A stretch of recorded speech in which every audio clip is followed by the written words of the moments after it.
झापामा बालेन शाहलाई गोली हानेर मार्ने योजना भइरहेको छ। हो दर्शकवृन्द, तपाईँ सही सुन्दै हुनुहुन्छ। एकपटक यो भिडियो सुन्नुहोस्। झापामा यो लुसिफर जान्छ भने त्यसलाई जहाँबाट चाहिँ गोली ठोक्ने वातावरण बनाउनु पर्छ क्या।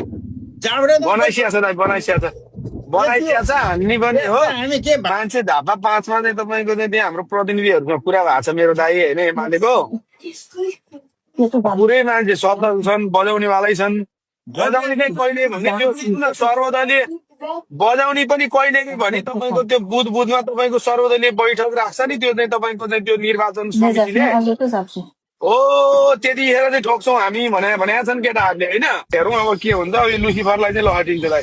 लुसिफर हो कि सुसिफर हो जान्छ भने त्यहाँ अब एमाले ठुलो शक्ति प्रयोग गर्नुपर्छ। त्यहाँ बरु पैसा खर्च गर्नुपर्छ। सामदाम दण्ड भेद भन्छ, त्यो गर्नै पर्छ।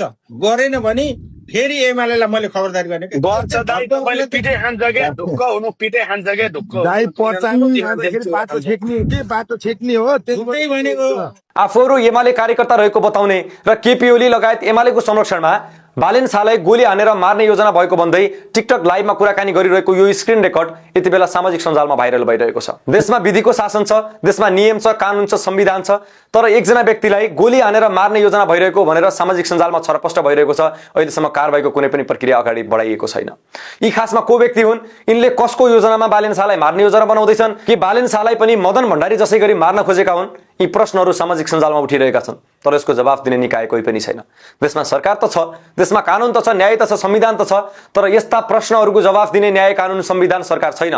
यसरी दिनदहाडै चुनौती दिने, दिनदहाडै थ्रेट दिनेहरूलाई समात्ने कानुन यो देशमा छैन। हिजो मात्र एमाले अध्यक्ष केपी शर्मा ओलीले झापामा हामी डर, त्रास र धम्कीले होइन शान्तिपूर्ण तरिकाले चुनाव चाहन्छौँ भनेका थिए। तर आज उनकै नाम लिएर उनकै कार्यकर्ता हौं भन्ने व्यक्तिहरूले उनकै प्रतिस्पर्धीलाई गोली हानेर मार्ने योजना भइरहेको कुरा सामाजिक सञ्जालमा सुनाइरहेका छन्। त्यसको विरुद्धमा न एमाले कुनै एक्सन लिएको छ, न यो सरकारले कुनै एक्सन लिएको छ। देशमा यदि स्थिरता चाहने हो, देशमा यदि शान्ति सुव्यवस्था चाहने हो भने फागुन 21 गतेको चुनाव अपरिहार्य छ। तर यस्ता खालका अभिव्यक्तिहरूले, यस्ता खालका धम्कीहरूले फागुन 21 गते चुनाव हुने कुनै पनि सम्भावना देखिँदैन।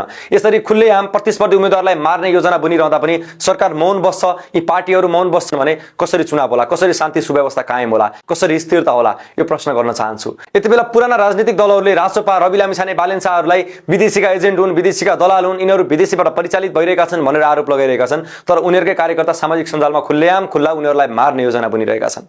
अब यस विषयमा मैले धेरै बोल्न जरुरी ठान्दिनँ, किनभने यतिका जनता जनार्दन हुनुहुन्छ।